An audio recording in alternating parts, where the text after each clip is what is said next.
When we started renovating our house and we thought about doing the basement, we pretty quickly realized the floor's going to come up. That's no easy task. I started to think about how am I going to do that. And thankfully YouTube did a bit of searching, got some ideas. I'm going to share with you today how I've managed to chip away by hand the ditch that I'm sitting in right now, and I'll show you how to get the rest of this slab up. Now, it's no easy job. It takes quite a bit of time. And of course, one option is get a jackhammer and big saws, but that does cost some money. And also, well, it's quite intensive. And a jackhammer down here, I mean, yeah, you could probably do it. However, I do like the idea of doing it by hand because you kind of go a little bit slower and you get to see how the bashing and smashing is affecting the rest of the house. So I'm here to show with you today what I'm doing and share my experience. But this is my DIY project and I'm not recommending you do the same, but I'm just sharing my experience. So it's up to you to figure out what you'd like to do, and your circumstance might be quite different to mine. One thing I do want to point out, for example, is here in this basement. This cement floor was laid down around 40 years after the basement was originally constructed. So the cellar walls down in 1940, and this final layer of concrete was actually part of a renovation done in the 1980s. And so there's about 5 centimeters.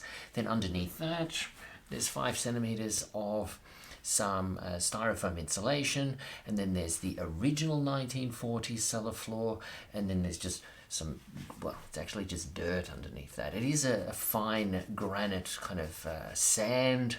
It's not really insulating much at all.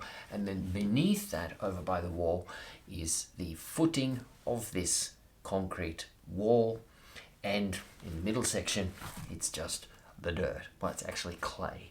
There's a lot of clay in this part of Finland.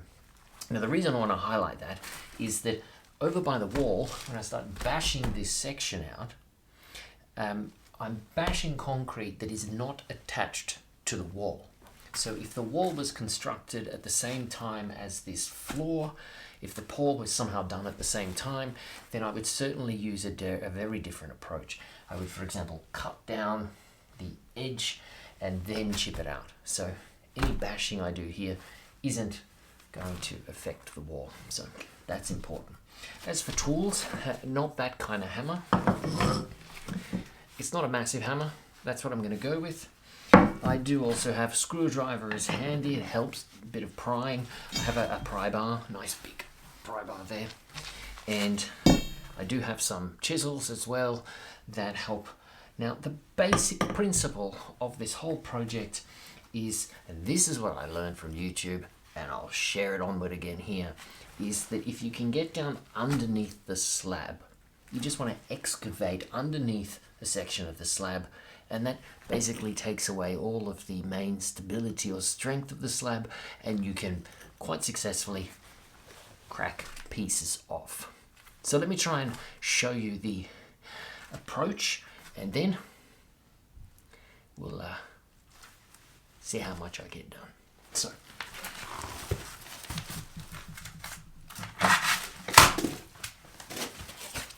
that stuff.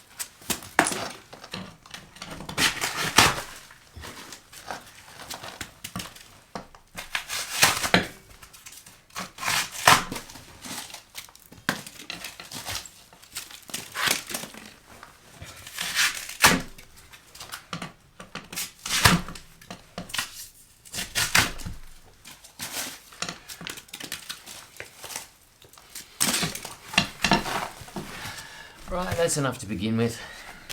Now, I have actually already excavated quite a bit of this this sand from underneath. So this section here is pretty much empty underneath. Very important. Those as well. Okay, let's go ahead. I can actually just smash away. Look at that.